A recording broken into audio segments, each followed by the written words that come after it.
Students, आज हम discuss करने जा रहे हैं स्टर्न एंड गर्लैक्स एक्सपेरिमेंट। तो जो स्टर्न और गर्लैक नाम के साइंटिस्ट थे, उन्होंने एक्सपेरिमेंटली वेरीफाई किया था इलेक्ट्रॉन स्पिन के कंसेप्ट को। ठीक है, इसके लिए एक्सपेरिमेंटल अरेंजमेंट यहाँ पे दिखाया गया है। इसमें आप देख सकते हो, ये जो है ये एक एटम का सोर्स S है और एक इलेक्ट्रिक ओवन है दरअसल, जिसको एक फिक्स टेम्परेचर में रखा गया है। ये एक इलेक्ट्रिक ओवन है और इसके अंदर जो है एटम्स मिल रहे हैं हमको, वो सिल्वर के एटम्स है, जिनको सिल्वर को हीट करके प्राप्त किया जाता है। ठीक है, तो बीम ऑफ एटम्स जो ओवन से हमारे को मिलेंगे, उनको हम पास करवाएंगे दो स्लिट S1 और S2 से। स्लिट मतलब बहुत पतली सी एक ओपनिंग होती है। ठीक है, ये एक पतली सी ओपनिंग S1 और ये वाली ओपनिंग जो है ये S2। अब ये जो बीम है ये उसके बाद नॉन होमोजीनियस मैग्नेटिक फील्ड में एंटर करेगा। यहाँ पे जो मैग्नेटिक फील्ड है ये एक समान नहीं है, ये नॉन होमोजीनियस मैग्नेटिक फील्ड है। इसमें ये एंटर करेगा। पोल पीसेस नॉर्थ और साउथ पोल आपको दिखाया गया है इलेक्ट्रोमैग्नेट का, और ये किस डायरेक्शन में एंटर कर रहा है, मैग्नेटिक फील्ड के परपेंडिकुलर डायरेक्शन में ये एंटर कर रहा है। तो जो बीम ऑफ एटम्स यहाँ से निकलेंगे वो इस स्क्रीन P को स्ट्राइक करेंगे। जो पूरा का पूरा आपका एपरेटस है, इसको वैक्यूम में रखा गया है ताकि जो एटम्स हैं वो एयर के मॉलिक्यूल्स से या दूसरे गैसेस से कोलाइड ना कर सकें। ठीक है, अब इसकी थोड़ी सी हम लोग थ्योरी देखते हैं। अच्छा, उसके पहले जो इलेक्ट्रोमैग्नेट हमने कहा कि नॉन होमोजीनियस फील्ड है ना, असल में शेप ऐसा है इस इलेक्ट्रोमैग्नेट का, तो यहाँ पे आपको नॉन होमोजीनियस मैग्नेटिक फील्ड मिलेगी। ठीक, अब जो एटम जो मैग्नेटिक डाइपोल है, हम मैग्नेट की बात कर रहे हैं, मैग्नेटिक डाइपोल को अगर हम रखते हैं, हमको ये पता है कि अगर आपके पास एक मैग्नेटिक डाइपोल है या मैग्नेट ही है, इसको अगर हम एक होमोजीनियस मैग्नेटिक फील्ड में रखते हैं तो जो दो पोल्स हैं उसमें बिल्कुल इक्वल और अपोजिट फोर्सेस लगते हैं। ठीक है, ये इक्वल और अपोजिट फोर्सेस की वजह से नेट फोर्स अगर हम देखने जाएं मैग्नेटिक डाइपोल का, तो वो क्या हो जाएगा, आपका नेट फोर्स 0 हो जाएगा, यानी कि कोई डिस्प्लेसमेंट नहीं होगा डाइपोल का। लेकिन इक्वल और अपोजिट फोर्सेस क्योंकि इस पे एक्ट कर रहे हैं, तो ये एक कपल बनाएंगे और उस कपल की वजह से ये डाइपोल जो है ये रोटेट हो जाएगा और खुद को एक्सटर्नल फील्ड के डायरेक्शन में लाने की कोशिश करेगा या अलाइन करने की कोशिश करेगा। और अगर आपका जो मैग्नेट है वो एक नॉन होमोजीनियस मैग्नेटिक फील्ड में रखा है, तो जो फोर्स एक्ट करेगा वो अलग अलग मैग्नीट्यूड का होगा, जिसकी वजह से डाइपोल का डिस्प्लेसमेंट हो जाएगा। ठीक है, तो अब मान के चलिए यहाँ पे कि जो मैग्नेटिक मोमेंट है हर एक डाइपोल का, जो हमारे को सोर्स में से मिल रहा है, वो कैपिटल M के बराबर है।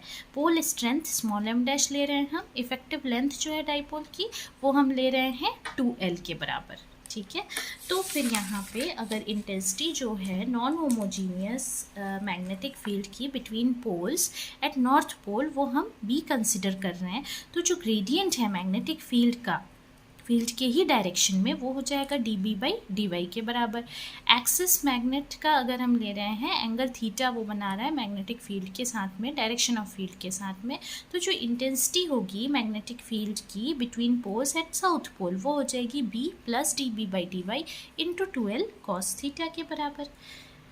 जो फोर्स हमने कहा, फोर्स जो अप्लाई होगा नॉर्थ पोल पे M' के बराबर होगा फील्ड के डायरेक्शन में, साउथ पोल पे M' B + dB/dy into 2L cos theta, लेकिन डायरेक्शन कैसा रहेगा, अपोजिट टू दी फील्ड।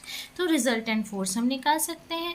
तो रिजल्टेंट फोर्स के लिए हम माइनस कर देंगे क्योंकि एक का डायरेक्शन अपोजिट है दूसरे के, तो इसलिए हमारे को मिल जाएगा M' dB/dy into 2L cos theta. लेकिन जो M'2L है वो मैग्नेटिक मोमेंट M के बराबर होता है, तो F = capital M cos theta dB/dy, ये आपको मिल जाएगा यहाँ पे। ठीक है, अब इसके आगे हम बढ़ते हैं। अगर सपोज जो मास है एटॉमिक मैग्नेट का वो स्मॉल m ले रहे हैं हम, वेलोसिटी v है, l लेंथ है फील्ड का, तो जो मैग्नेट को टाइम लगेगा फील्ड को क्रॉस करने के लिए डिस्टेंस अपॉन स्पीड या L/v के बराबर होगा। तो एक्सेलरेशन यहाँ से निकाल सकते हैं M' dB/dy m से, और यहाँ से हम लैटरल डिस्प्लेसमेंट जिसकी बात कर रहे थे डाइपोल का हो जाएगा, वो निकाल सकते हैं न्यूटन के सेकेंड लॉ से। तो y is equals to 1/2 a² से हम इजीली इस चीज़ को निकाल सकते हैं, y को निकाल सकते हैं जो कि डिस्प्लेसमेंट होगा। ठीक है, तो मैग्नेटिक फील्ड के एब्सेंस में क्या होगा, जब मैग्नेटिक फील्ड हमारे पास नहीं रहेगा, मैग्नेटिक फील्ड के एब्सेंस में जो एटम का बीम है वो स्क्रीन पे डायरेक्टली स्ट्राइक करेगा, जिसकी वजह से एक पतली सी स्ट्रेट लाइन हमारे को मिलेगी स्क्रीन में।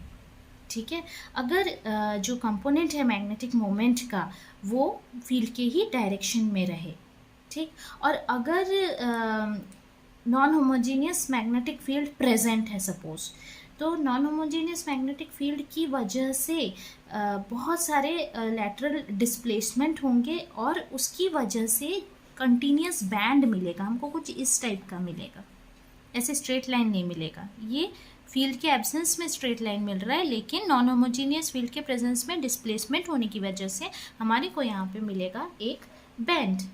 ठीक है, और अगर एक्सपेरिमेंटली हमारे को ये चीज़ भी मिली है कि जो एटम बीम है वो 2 भाग में बट जाएगा। अगर आप मैग्नेटिक फील्ड रखते हो तो फिर एटॉमिक बीम 2 भाग में भी बट सकती है, कुछ इस तरीके से।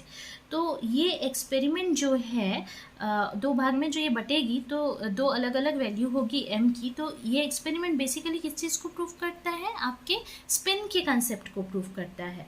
तो ये इलेक्ट्रॉन स्पिन के किस कंसेप्ट को प्रूव करता है कि जो magnetic spin quantum number ms है उसके पास 2 वैल्यूज़ हो सकती है, -1/2 और 1/2।